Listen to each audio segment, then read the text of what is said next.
You're listening to ReachMD XM157, the channel for medical professionals. Here is a sample of the great shows airing this week. I'm Dr. Gary Cohn. Join me this week. I'll be speaking with Dr. Mary Daly. We'll be talking about BRCA gene mutations, implications for men and women. I'm Dr. Shira Johnson. Join me this week on the Clinicians Roundtable with Dr. Charles Vanderhorst from the University of North Carolina, Chapel Hill, and we'll be discussing HIV research dollars.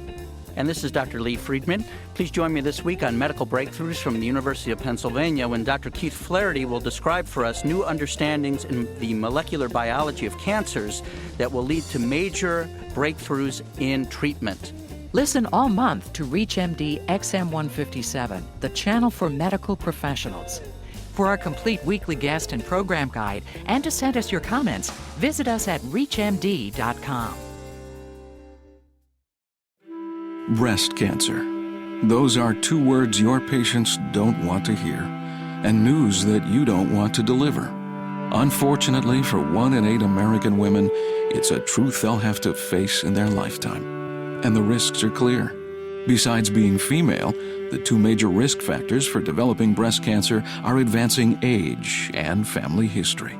In fact, about 80% of women diagnosed with invasive breast cancer are age 50 and older. And while family history of the disease is an important risk factor, up to 80% of women diagnosed with breast cancer don't have one. Unfortunately, many women still have misperceptions about who is at risk. They think, I don't have a family history of breast cancer, so I don't need to worry. My mom had breast cancer, but I'm only 43. The good news is that with early detection, we can try to reduce the risk of breast cancer mortality. Through awareness and education, we hope to improve patients' willingness to be screened for breast cancer. To help in this effort, Lilly has created the Strength in Knowing Breast Cancer Awareness Program and website. It's designed to educate women about their individual risks and provide a means for them to share this knowledge with others. At strengthinknowing.com, women can hear from professionals as they discuss the importance of knowing the risks of breast cancer. Find out about events they can attend in their city and help spread the message. The resources may also be helpful to you and your practice. There is strength in knowing about the risks of breast cancer. So spread the word today. Visit strengthinknowing.com and tell your patients to visit too. I didn't realize I was at risk until I visited. I told my sister, my mother, and my aunt. This program is sponsored by Eli Lilly and Company. Answers that matter. You're listening to ReachMD XM157, the channel for medical professionals. Welcome to Advances in Women's Health, sponsored in part by Eli Lilly. Your host is Dr. Lawrence Streicher, Assistant Clinical Professor of Obstetrics and Gynecology at Northwestern University Medical School, the Feinberg School of Medicine. One would think that a consensus among 100 people about anything would be a rare event. Certainly, it would seem even less likely that a group of physicians would agree on clinical management in a given scenario. Having said that, every physician wonders at some point, what would a colleague do in this situation? Realistically, most physicians have little or no opportunity to poll 100 experts on a specific topic. Today, we are joined by Dr. Michael Koren, the director of the Jacksonville Center for Clinical Research in Jacksonville, Florida, and the director of non-interventional cardiology at Memorial Hospital in Jacksonville, Florida, to discuss Ask 100 Doctors, a web-based technology that enables nearly instant access to the consensus opinion of a national panel of board-certified physicians. Welcome, Dr. Koren. Thank you so much for having me. You're welcome. So what exactly is Ask 100 Doctors, and how does it work? Ask 100 Doctors is the opportunity to ask a group of physicians across the country any type of scenario that you might be interested in. And so far, people have used this to ask clinical questions of physicians. Certain companies have used this to post cases looking at market research questions, or folks from the media have used the system to pose controversial issues that may have public health significance. Who would you describe as the primary user? I would say that physicians are the primary user at this point. The way the system works is that there is a structured interface to allow us to ask questions, and the questions can be asked in a multiple choice format, but also give the physicians the opportunity to respond in a blog-like manner. So they have the opportunity to put free-form comments after the multiple choice questions. And for most cases, we're immediately publishing the results of these surveys, which is of very keen interest to our physician community. Now, when you say immediately, do you mean within a matter of minutes someone could get an answer to their query? Every case that's posted will update in real time. So as soon as a physician is finished providing his or her opinion, that is updated on the website.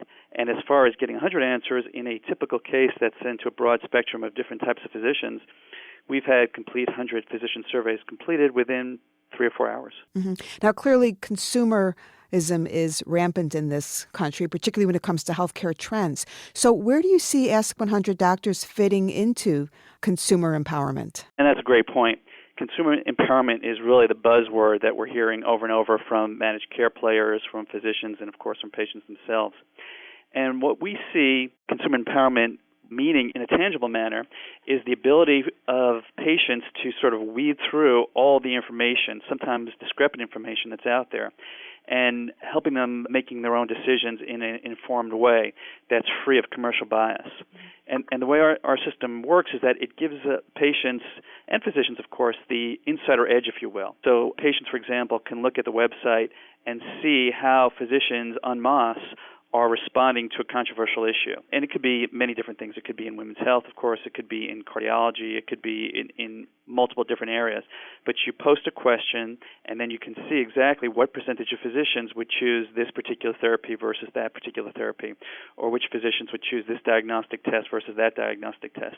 So there's a real sense of proportion and a real sense of whether or not a consensus exists for any particular question. Now, I imagine that this doesn't come cheap for the patient, that obviously this is something they need to pay for. Roughly, what are the costs to the patient who wants a particular question answered? Well, we've been sensitive to the issue of cost. We've tried to create a scaled access to the system.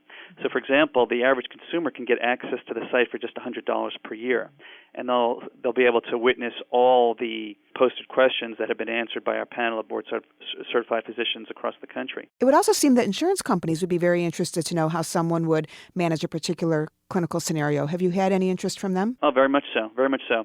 Getting to your question of access, corporate membership would be a higher access point in terms of the cost. And what the corporate members would then be able to get is a little bit more information about the background of the physicians that answer the question without actually identifying the physicians by name. So, for example, if an insurance company may be interested in knowing, do primary care physicians do things differently than orthopedists when it comes to treating certain issues? And we can give the managed care players that particular type of information.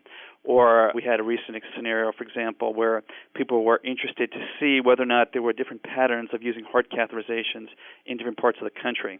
And we were able to show that, in fact, there is a fairly significant difference in the utilization of that technology. Now, I would imagine the other group that would be very interested in your data are the pharmaceutical companies. Can you tell me a little bit about their involvement? Absolutely. Of course, pharmaceutical companies spend a lot of money looking at physician patterns of prescribing different drugs. And there have been quite a few questions posed looking at the challenge of generics. When do physicians order proprietary drugs versus generics? What is the value proposition of proprietary drugs versus generics in multiple different circumstances? Do primary care physicians prescribe certain drugs, or those type of drugs prescribed principally by specialists? So we've had multiple questions that have been posed by pharmaceutical companies looking at these and other issues. Now, how do you obtain your physician panel? Is someone is interested in being on the panel, do they contact you, or do you find that you're contacting physicians that you think are qualified? Well, we started through internal networking. My background is I'm a clinical trialist, and because of my experience in clinical trials, I've gotten to know quite a few of the thought-leading physicians around the country. And they were the first group of physicians to participate in this initiative. And then by word of mouth, people have recommended other qualified physicians, and now we have a panel of 10,000 physicians around the country who are board-certified that are willing to accept these email surveys to answer different scenarios and address different controversial issues. Dr. Koren, before we get to some specific examples, I'm curious, are you finding that for most clinical scenarios there is a consensus, or is it all over the map? It is all over the map, Lauren. It's one of the things that is very difficult for the average patient to understand. This is actually the downside of the whole consumer empowerment movement. people are used to going to a physician that they trust and hearing an opinion and assuming that that's God's word coming down from on high. But in fact, as we all know, physicians have different opinions and physicians interpret different scenarios in different ways. So what we're finding is that there are some cases where there's extraordinarily strong consensus among docs. In other cases, it's all over the map. There's some situations where physicians just do not agree on the way they would handle certain circumstances. And is this regional West Coast versus East Coast, or is it the second floor of the hospital versus the third floor of the hospital? It's both. It's both. There's some things where it does not appear to be regional differences, and then there's other areas, for example, the use of heart catheterization versus CT angiography, where there are significant regional differences. So we're finding that it's very hard to predict when physicians will come together with strong levels of consensus, and in other cases where there is a fairly broad range of thought. I know that you asked 100 doctors about their use of HPV vaccine.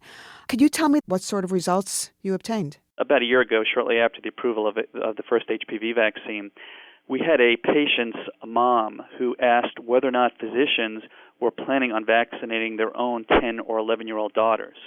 And we thought that that was a fabulous way to ask a question, not asking doctors about their beliefs in a generic sense, but asking them what they were planning on doing for their own daughters or their own hypothetical daughters. And it turns out that 94% of physicians were planning on vaccinating their daughters or were willing to vaccinate their daughter depending on certain circumstances. I would like to thank Dr. Koren for joining us today and discussing his company, Ask 100 Doctors, a web-based technology that enables nearly instant access to the consensus opinion of a national board of board-certified physicians. Thank you for listening to Advances in Women's Health, sponsored in part by Eli Lilly, with your host, Dr. Lawrence Streicher. For more details on the interviews and conversations in this week's show, or to download the segment, please go to reachmd.com/women's health. This ReachMD program is featured on Sermo, a free online community exclusively for physicians. To discuss this program with your colleagues, visit www.sermo.com. That's SERMO.com. When you join, enter ReachMD in the promotion box to receive a $15 Amazon gift card. You're listening to ReachMD XM157, the channel for medical professionals. Here is a sample of the great shows airing this week. This is Dr. Lee Friedman. Please join me this week on the Clinicians Roundtable when I'm joined by Dr. Steve Kravitz from Johns Hopkins University. He has some very interesting information and insights about the relationship between healthcare utilization and the proportion of primary care physicians in a community. This is Susan Dolan. Join me this week when my guest will be Dr. Peter Pronovost, professor at Johns Hopkins University School of Medicine in Baltimore, Maryland, discussing how he is improving health care. And I'm Dr. Gary Cohn. Join me this week when I'll be speaking with Mr. Merrill Guzner. We're going to be talking about the Massachusetts Universal Healthcare Initiative. Listen all month to ReachMD XM157, the channel for medical professionals. For our complete weekly guest and program guide and to send us your comments, visit us at reachmd.com.